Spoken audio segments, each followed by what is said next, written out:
Hi guys, আমার চ্যানেলের first ভিডিওতে আপনাদের ওয়েলকাম। আজকে আমি একটা বাল্কিং ডায়েট শেয়ার করতে চাইছি আপনাদের সাথে। চলে যাচ্ছে আমাদের ফার্স্ট মিলে। আমাদের ব্রেকফাস্টের মধ্যে আমাদের এনশিওর করতে হবে যে আমাদের ফাইবার এবং প্রোটিন কন্টেন্টটা মিলের হাই থাকুক, আর কার্বটা আইডিয়ালি লো থাকুক।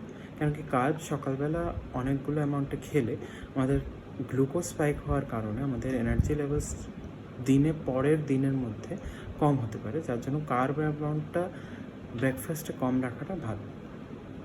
সেকেন্ড মিলের দিকে চলে গেলে এখানে আমাদের কার্ব কন্টেন্টটা সবচেয়ে হাই হতে পারে, কেন কি এটা পার্সোনালি আমার জন্য হাই হয়, কেন কি আমি এটার পরে ওয়ার্কআউটে যাই। তো ওয়ার্কআউটের মধ্যে বিকজ আমাদের এনার্জির দরকার পড়ে, যেটা কার্বের থেকে আসে।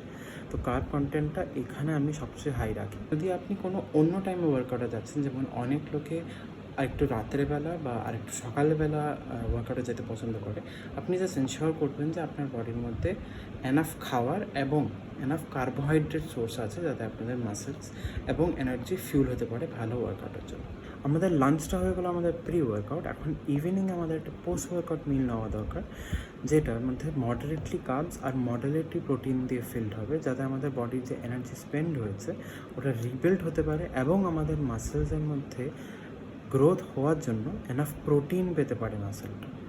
লাস্ট মিল ডিনারের জন্য আমরা আবার লাঞ্চটা রিপিট করতে পারি। পার্সোনালি আমি রিপিট করি লাঞ্চটা, কিন্তু যদি আপনারা চান যে আপনারা যদি ডিফারেন্ট কিছু খাচ্ছেন, তাহলে আইডিয়ালি একটু কম কার্ব, একটু কম কোয়ান্টিটিতে খেলে ভালো হয়, যাতে ঘুমের সময় ডাইজেশন প্রসেসটা না চলতে থাকে এবং রিকভারি আর স্লিপ ভালো হয়। এটা ছিল আমার বাল্কিংয়ের মেইন প্ল্যান। যদি আপনার এই ভিডিওটা ভালো লেগে থাকে, একটা লাইক ড্রপ করে দিন এবং ফলো করে নিন, কারণ কি পেজে আমি নেক্সট একটা ওয়েট লস মিল প্ল্যান শেয়ার করবো, যেটা দিয়ে আমি অলমোস্ট 20 কেজিস লুজ করেছিলাম, আর এই ফিজিকে গেছিলাম। আর যদি আপনাদের কোনো সাজেশনস বা কোয়েশ্চেন্স থাকে, আপনারা নিচে কমেন্ট সেকশনে লিখে দিতে পারেন।